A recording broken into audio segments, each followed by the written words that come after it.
two of you are.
Good morning. Let's sing a song together. Hymn number 346, Come Sing a Song With Me. I invite you to rise in body and our spirit. The words will be projected up here. If you're online, the words will be projected in the chat.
Thank you for singing. Please be seated.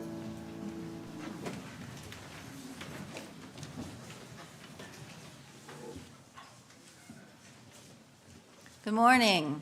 Good morning. Welcome to the Olympia UU congregation. Our community envisions an interconnected world that is just, loving, and healthy.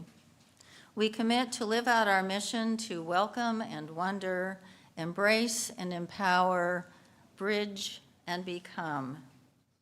You are welcome here just as you are.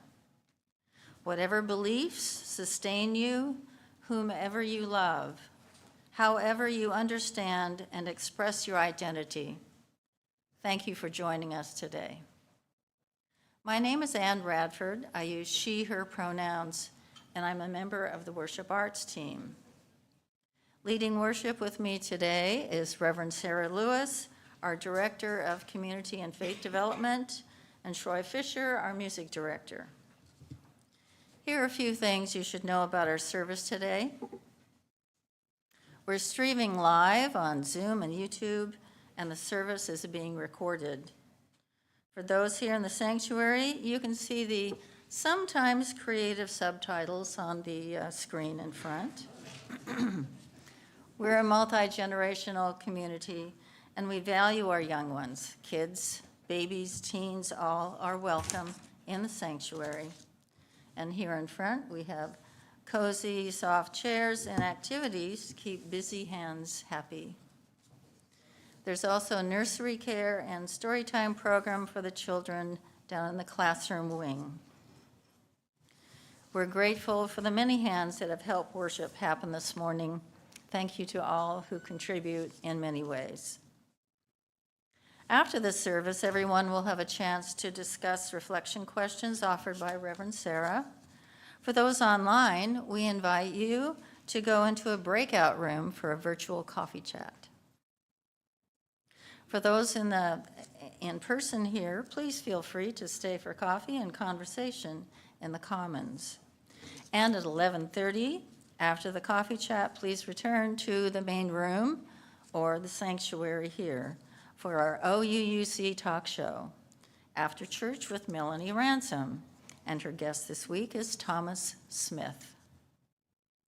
And after that will be our first volunteer training on welcome, inclusion, and belonging, offered by Reverend Sara and Reverend Mary. And if you are going to the volunteer training, you are welcome to a light lunch after the talk show and before the training begins at 12:30. There are so many things happening at Olympia UU. Check out the Tuesday electronic update or the website for the most up-to-date information. Now, let us open our hearts and minds as we prepare for worship. It is good to be together. This morning, we join Unitarian Universalist congregations around the world in lighting a chalice, a symbol of our faith tradition. If you're online and you have a chalice or a candle, please join me as we light our chalices together with words from Erica Hewitt.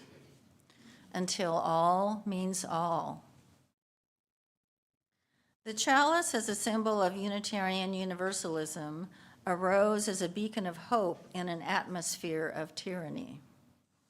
The chalice arose as a sign of promise that the marginalized would neither be forgotten nor ignored, because they are beloved and precious from the perspective of the holy. This morning, we remember the people who have been told explicitly or implicitly through police violence or government policy, through derision or dehumanization, that they are anything less than whole, anything less than beloved.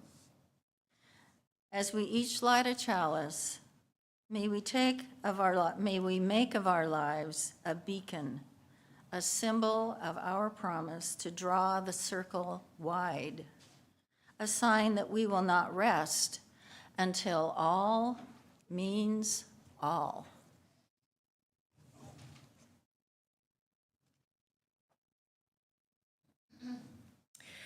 Good morning. I'm Reverend Sara, and I use she, her pronouns. I'm a white, middle-aged woman with dark brown hair wearing a black dress and a purple stole with reading glasses perched on the tip of my nose. And our opening words are offered by Joan Javier Duval. You are beloved and you are welcome here. Whether tears have fallen from your eyes this past week, or gleeful laughter has spilled out of your smiling mouth, you are beloved and you are welcome here. Whether you have untold stories buried deep inside, or stories that have been forced beyond the edges of comfort, you are beloved and you are welcome here. Whether you have made promises, broken promises, or are renewing your promises, you are beloved and you are welcome here. Whatever is on your heart, however it is with your soul in this moment, you are beloved and you are welcome here. In this space of welcome and acceptance, commitment and recommitment, of covenant and connection, let us worship together.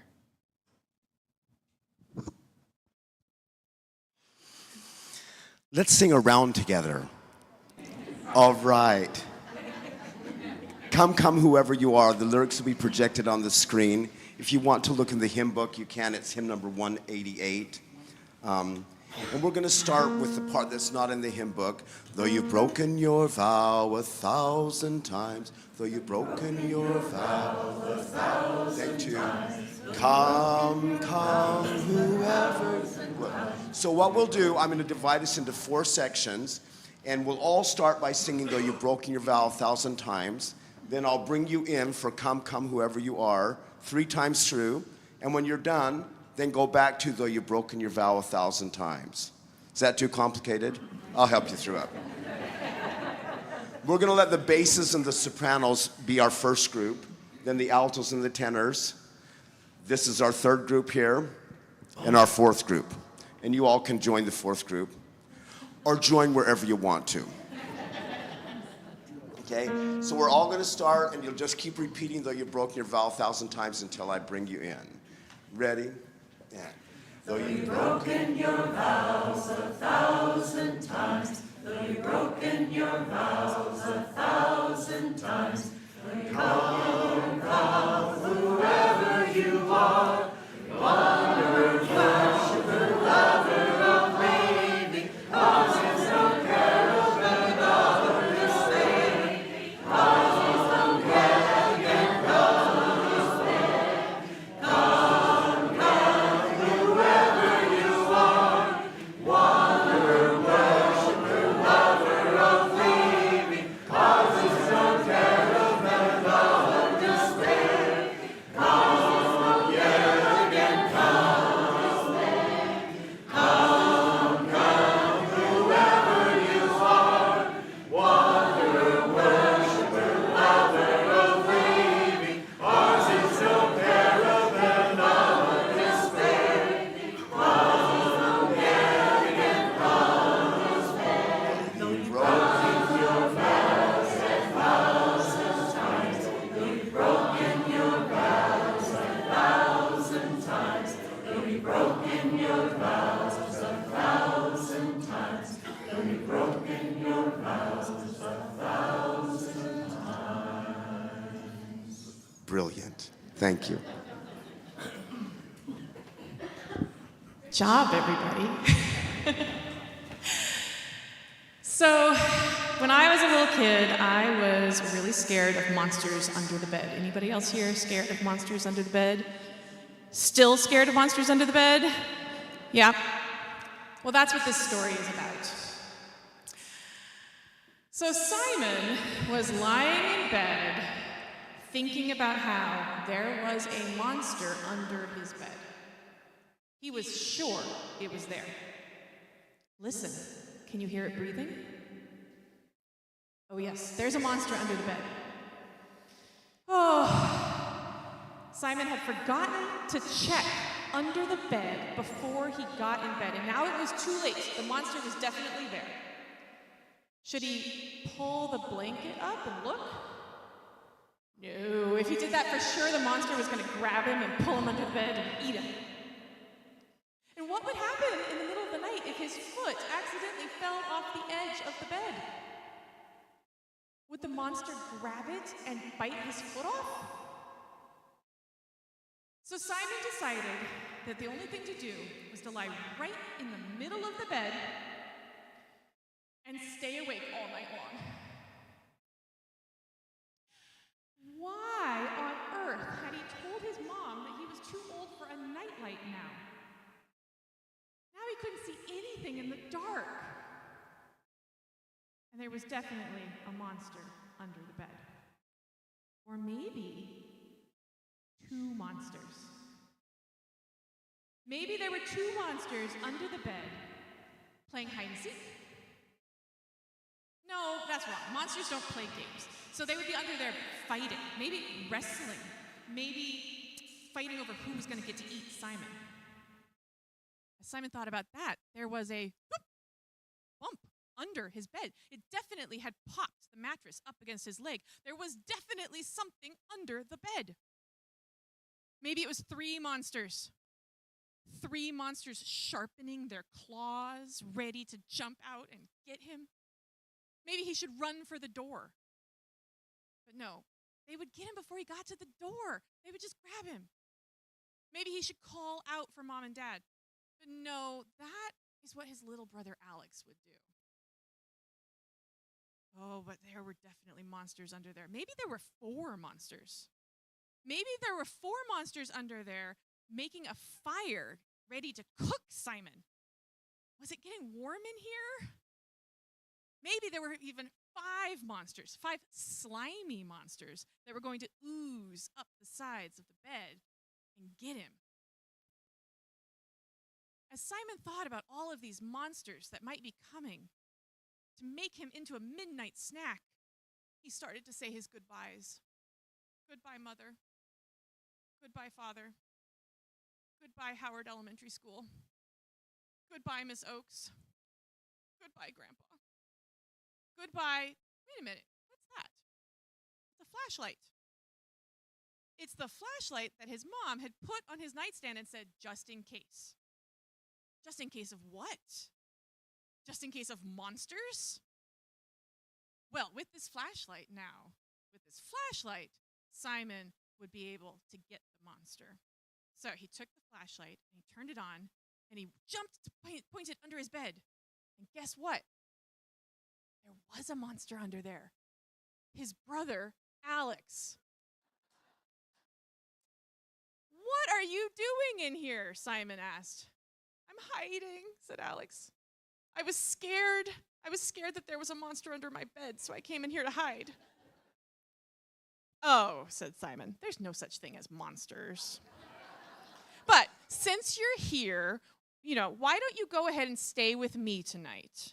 Do you want to do that, Alex? Yes, please, said Alex. And so the 2 brothers got in bed together. And as they were falling asleep, Alex said, I feel really safe in here, Simon. And Simon said, yeah? And Alex said, yeah, because you won't let the monsters get me. And Simon said, what are big brothers for? Thus ends our story.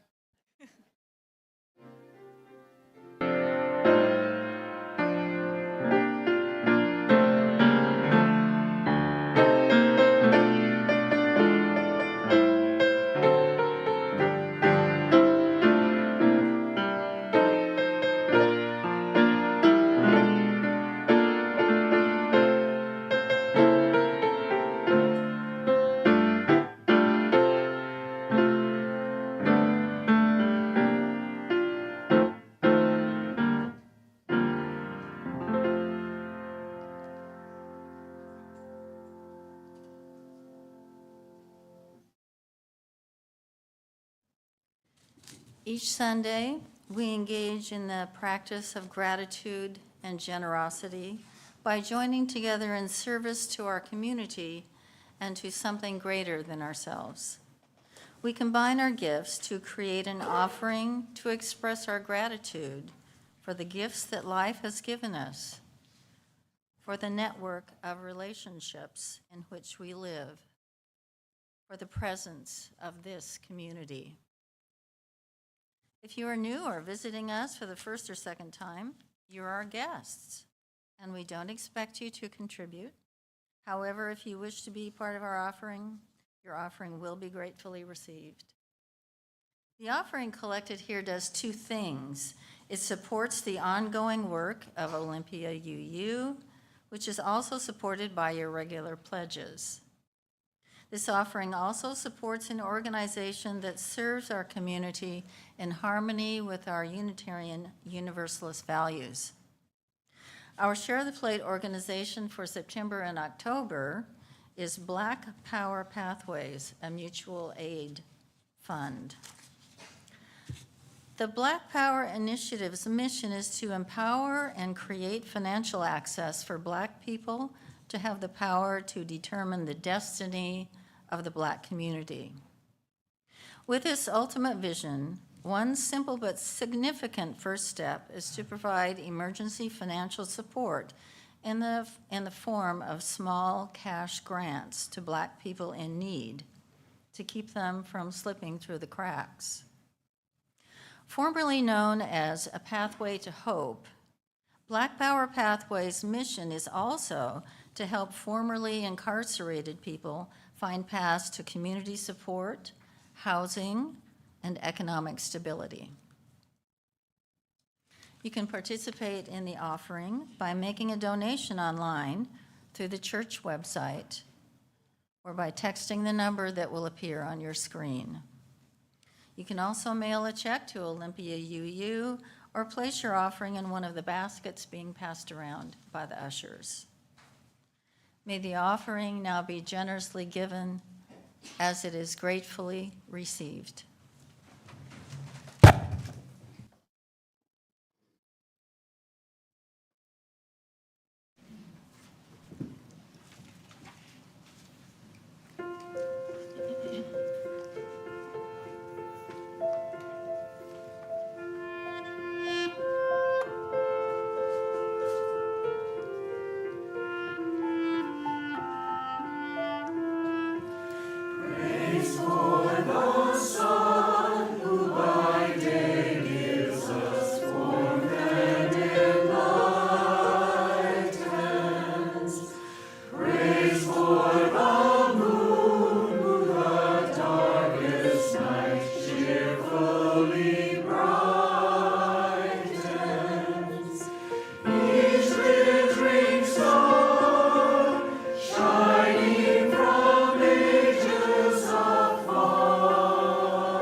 Thank you so much for your generous gifts of music and of sharing.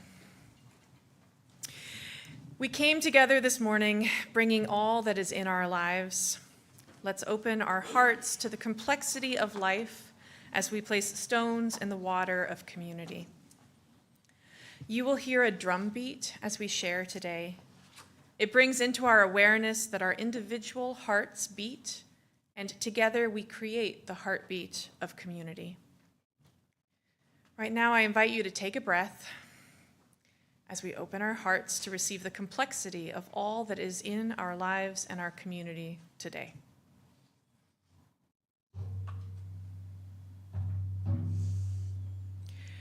Bobby Murray shares that her husband, Mike, has been in the hospital undergoing tests for symptoms that are a mystery right now. Mike is being well cared for and supported by medical staff. Mike would appreciate cards, but no visits. You can send cards to the Murray's address in OUUC Connect or call the church office. Bobby and Mike, we all know how hard uncertainty is, and we send you our love and care with wishes for answers soon.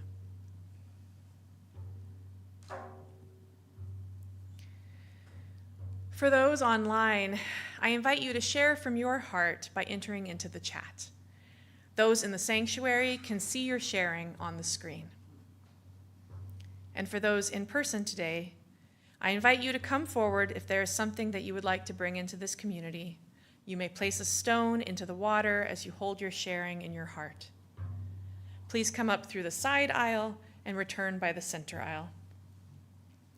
Let us hear the heartbeat of our community and reach out our hearts in love and care to all those who share.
We place a stone in the water for all that has been shared online, shared from the heart.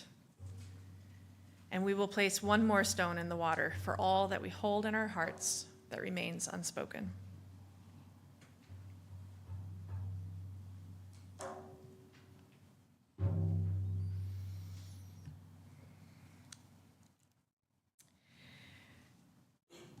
Please be in whatever way is comfortable for you for prayer and meditation. And if you're comfortable doing so, I invite you to close your eyes or just have a soft focus on what is before you. Take a deep breath and let it flow out. And breathe in and notice what feelings you're holding, and breathe out. As you continue to breathe mindfully, Notice what is in your mind. Notice the thoughts. And just let them go. You are not your thoughts. You are here breathing together. Continue breathing. And notice what is in your heart, what emotions you carry. Notice. Let them be. You are not your feelings. You are here breathing together. As you continue breathing, notice what is in your body. Notice what it is holding.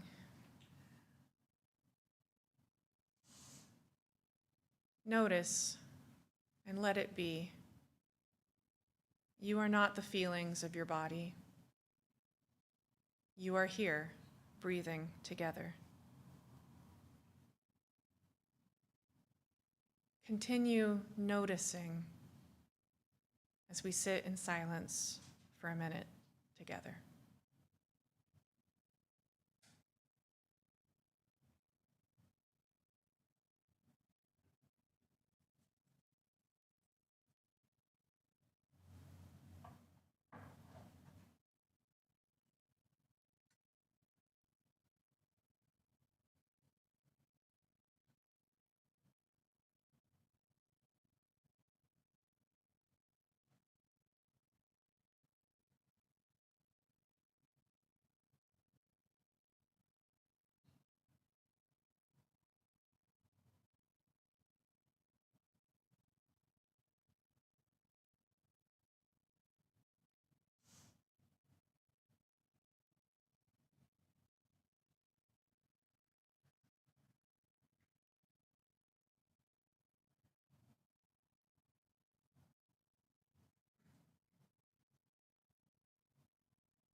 I invite you to remain seated and we'll sing together hymn number 73, The Chant for the Seasons.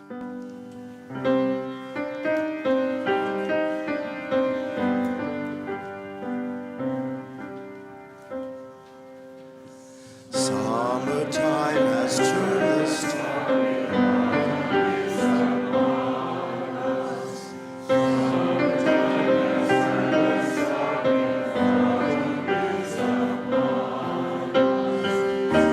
Creating stars sit on the air and smell of moonbeams rising. Summertime has turned the starry eyes upon us.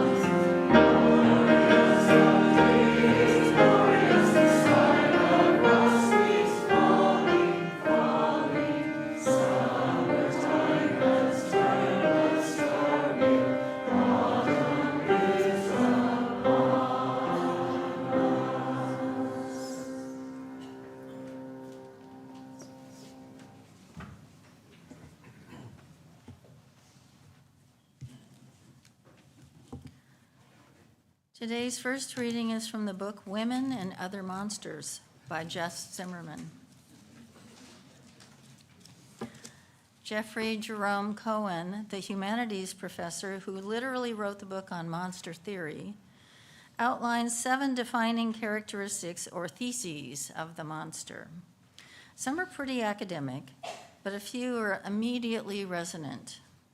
The monster dwells at the gates of difference. The monster polices the borders of the possible. Monsters are signposts, in other words, to separate acceptable from unacceptable. What's allowed from what is not. Their monstrosity is deviation blown up to exaggerated size, the mythic equivalent of, if you keep doing that, your face will stick that way. Monsters exist in opposition to normality, exaggeratedly large or small, too many limbs, too few eyes, too complex or too rudimentary. Monstrosity is relative, born in the gulf between expectation and reality. Even Godzilla could live happily in a Godzilla-scale Tokyo.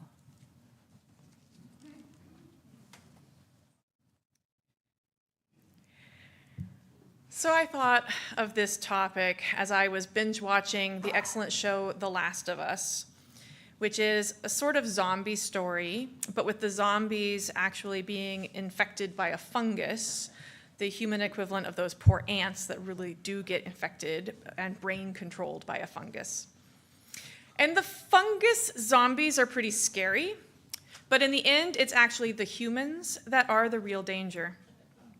Many of our modern monster stories are like this, exploring a fear and creating monsters to represent that fear, but also revealing our very real concerns about human nature. We humans have probably been telling monster stories as long as we have been telling stories, and that's been as long as there have been people. All cultures have some kind of monster story, and our imaginations continue to create new ones, too. Young children, just as Simon did in our story today, may fear the monster under the bed, the dark at night, the strange noise. Gerard Jones, in his book titled Killing Monsters: Why Children Need Fantasy, Superheroes, and Make-Believe Violence, makes a convincing case for the way children choose stories that fulfill a need for them, often a need to feel powerful or to confront their fears boldly. In this view, the monster stories don't create violence in the hearts and minds of supposedly innocent young humans, but rather the natural churning of complicated feelings of fear, power, helplessness, and anger that all humans have are what creates the monster stories and our fascination with them. Now, our adult fears may be more sophisticated than what's under the bed, but we also may imaginatively embody our fear of economic inequality into masses of zombies coming to eat our brains, or our fear of climate change or nuclear bombs into a giant monster that rises up from the deep and smashes cities. Turning the nebulous fear into something more concrete, something that you can fight somehow, is an ancient human coping strategy. Professor Leo Braudy, author of Haunted: On Ghosts, Witches, Vampires, Zombies, and Other Monsters of the Natural and Supernatural Worlds, identifies 4 major categories of monsters and what fears they represent. There's fear of nature, fear of science, fear of our repressed selves, and fear of death and change. The fear of nature monsters are ancient. Leviathan and Behemoth, the 2 chaos monsters created by God in the Bible, they're nature monsters.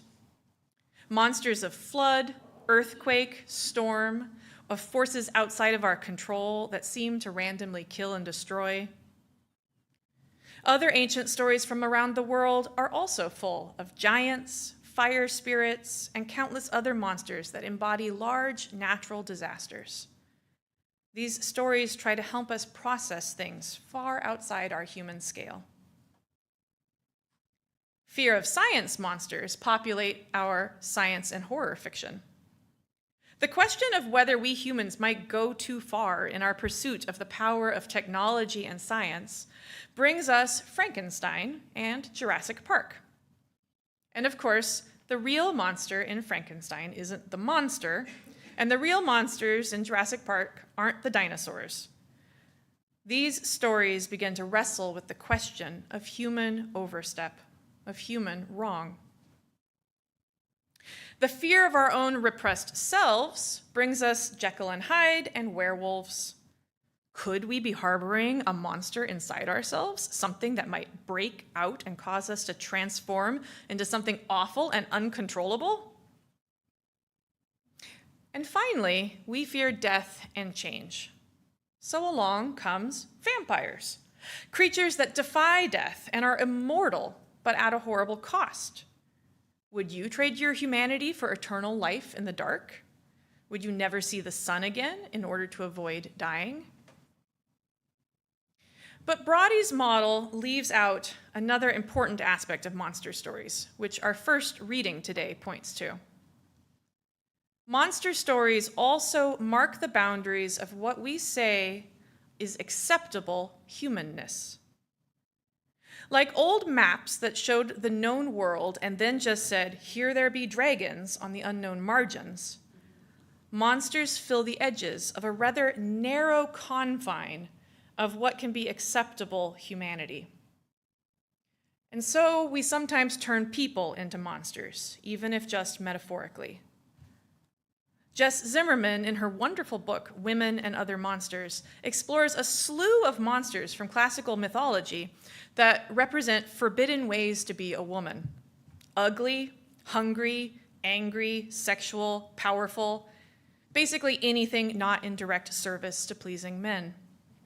And all of these monsters, such as Medusa and the Furies, well, they all tend to get slain by a male hero.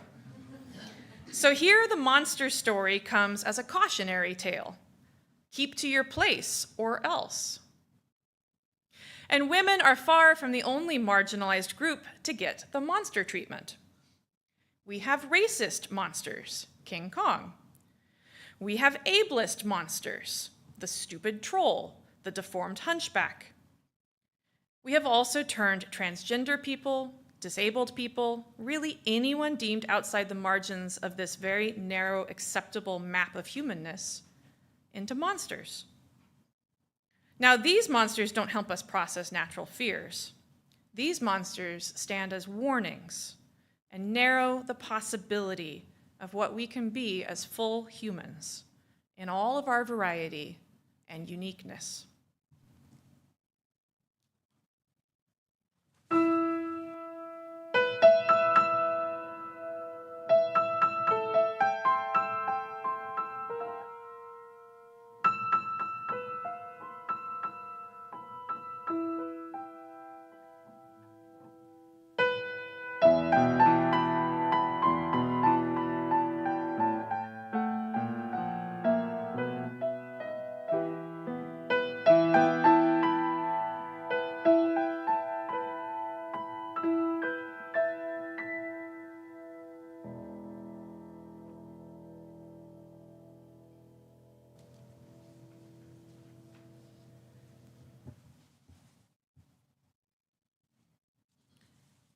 This reading is an excerpt from Humanizing Monsters, an article published in Civil America in 2017 by Casey Dorman.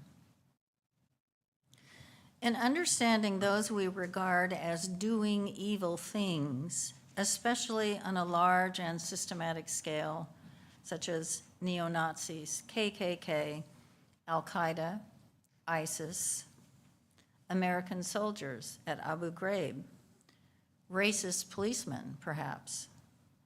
Labeling them as inherently evil, as monsters, or as animals, not only discourages our understanding of how they do what they do, but it encourages us to disengage our own moral standards when dealing with them. The danger in not recognizing that most of those who do evil are very much like us, rather than inherently evil misfits, is that it does not prepare us with ways to combat the conditions and methods that lead people to behave in evil ways. This is something Muslim communities must face when they worry about their young people becoming radicalized. And white American communities must face when they worry about their young people becoming followers of white supremacy. We appear to have an aversion to recognizing our own vulnerability to engaging in morally repugnant behavior. Although in every psychological experiment of humans doing evil, there were some heroes who did not succumb to the psychological techniques and retained their moral compasses. Such heroes were a tiny percentage, less than 10% of participants.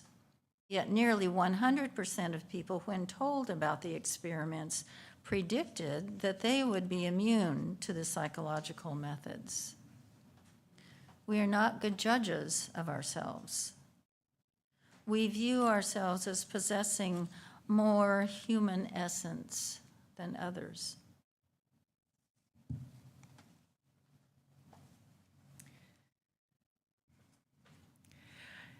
In 2019, a gunman massacred 22 people inside a Walmart in El Paso, Texas, deliberately targeting Latinx and Hispanic victims. Afterward, then President Trump declared that mass killers are, quote, mentally ill monsters. Trump is far from the only leader to declare that people who commit mass shootings are monsters. It is a common and convenient explanation. We often label people who do something truly awful as monsters, setting them apart from normal humans. People who commit murder, rape, child abuse, war crimes, torture. These are awful things, and we humans like to think that they are not human behaviors, but rather monstrous ones. Making people into monsters is one form of dehumanization. Other forms of dehumanization may sound like calling people animals or germs or such, a technique that encourages us, humans, to see them, the no longer fully and essentially human, as something separate from us, that we do not owe humane and right relationship to. Psychologist Albert Bandura described dehumanization as one form of moral disengagement. Moral disengagement allows us to treat other humans in ways that we would find morally incompatible if we thought of those humans as being just like us.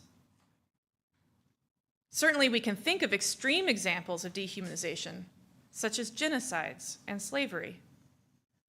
Dehumanization has led to awful things. We might even say monstrous things. And then that leads to a crazy catch of it all. It's tempting to dehumanize the people who dehumanize, to say that Nazis and enslavers were monsters, and that their actions were not human. But truly, we are all capable of moral disengagement.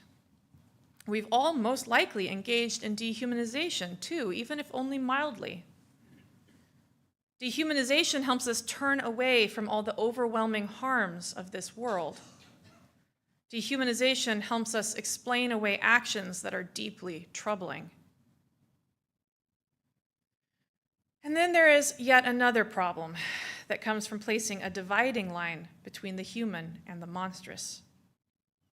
We may find ourselves struggling to address the harms done by anyone that we know, that we relate to, that we feel is human like us. This can look like saying that rapists are monsters, and then not being able to address the ways that sexual and domestic violence is often perpetrated by those nearest to us, not by monsters without. Or placing a line of accountability so far into monstrous behavior territory that we ignore all the smaller harms that we still label as human. In a piece for Ms. Magazine in 2020, comedian Amber Rollo wrote this, quote, "I'm sure you've heard it in your industry as well. Harvey Weinstein is a monster, these folks told us, whereas these are just men who have made mistakes. Weinstein became an almost fictional villain to them, a caricature of a bad guy. It was safe to say that nobody we knew could be quite as bad as that. At least the people we know are human," end quote. Now, Harvey Weinstein accused of committing more than 80 rapes and sexual assaults and convicted on many of these charges, is, in my opinion, an awful man. And he is human. And the scales of his misdeeds should not be the line in the sand for accountability either. All harms, whether they are just a joke or an unwanted hand on the back, still need to be addressed as we work to create a society free from sexual violence or harassment. Or let's return to the example of the mass shooter. Thinking of people who commit mass shootings as monsters or as insane is a common explanation for how they could do what they do. But studies of mass shooters have found that only about 20 to 25% of them have any diagnosable mental illness, much less a psychotic mental illness. The rest are just in the grip of strong emotion, lacking positive coping skills, and possessing easy access to weapons and violence. Psychiatrist Dr. Richard Friedman wrote this for the New York Times, quote, "Still, the clear implication of these findings is that people in the grip of ordinary emotion are capable of carrying out heinous acts of violence. You don't need to have a mental illness to be a monster." So what do we need to do? We need to recognize the full complexity of our humanity. We need to recognize the possible monster within each of us, in that we are all capable of doing harm. And we need to counter dehumanization with love, empathy, and compassion. That's been a call of faith for ages, a form of the golden rule found in almost all faiths. Do unto others as you would have done to you. Do unto others, all others, as though they are human, just like you. We need reform in our criminal justice system. We need to remember what attorney and author Brian Stevenson says, that no one is defined by the worst thing that they've done in their life. We need reform in our immigration system, in our economic system, in our health system. We need better access to mental health. There's a lot of big work to be done at a systemic level. And then there is work that needs to be done in here, in every one of our individual hearts.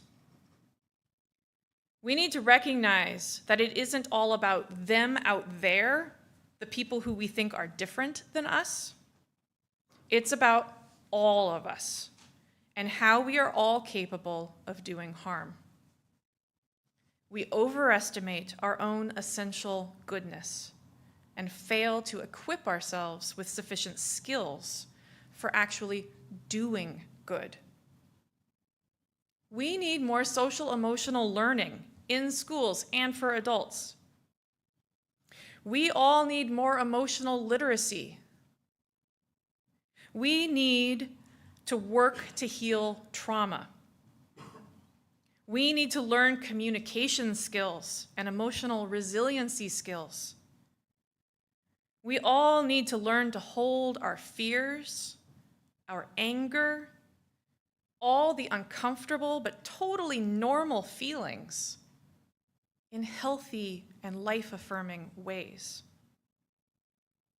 We need to bring the monsters out of the shadows, recognize them as being part of us, and then do the work to be in right relationship. Let's take a minute of silence to let all of that sink in.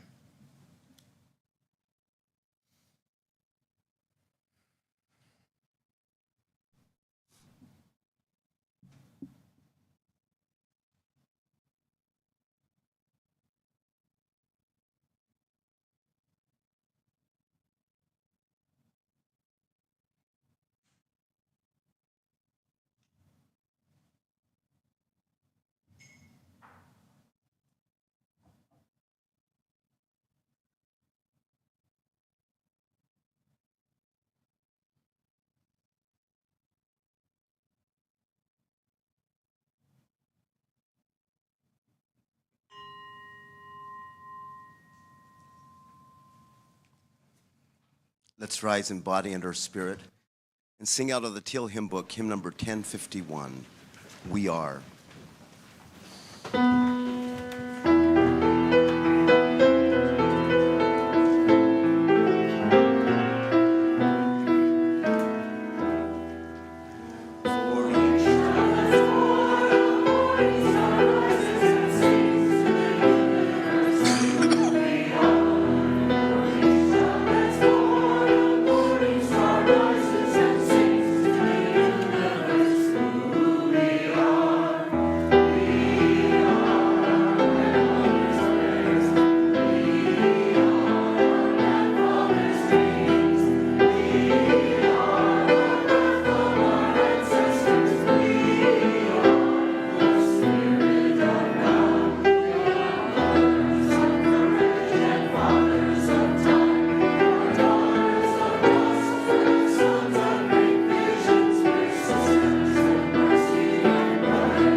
If you are online and have a chalice or candle, please join me as we extinguish our chalice with the words of Cheryl Block.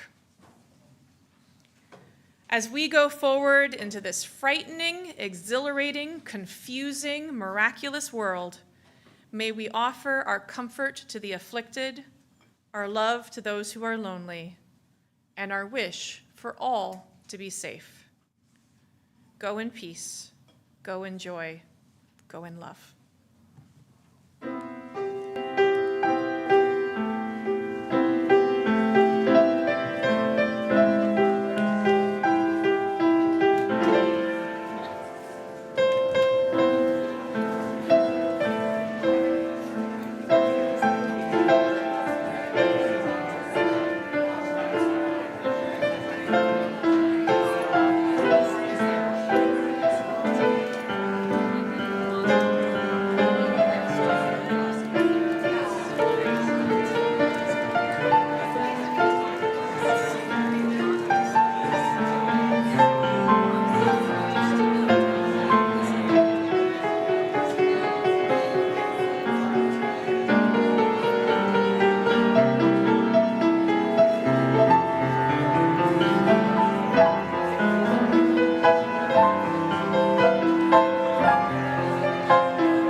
Now spook your monsters out. You sounded fantastic. Thank you. Beautiful. Beautiful, beautiful. So nice to have you singing with us, Alan.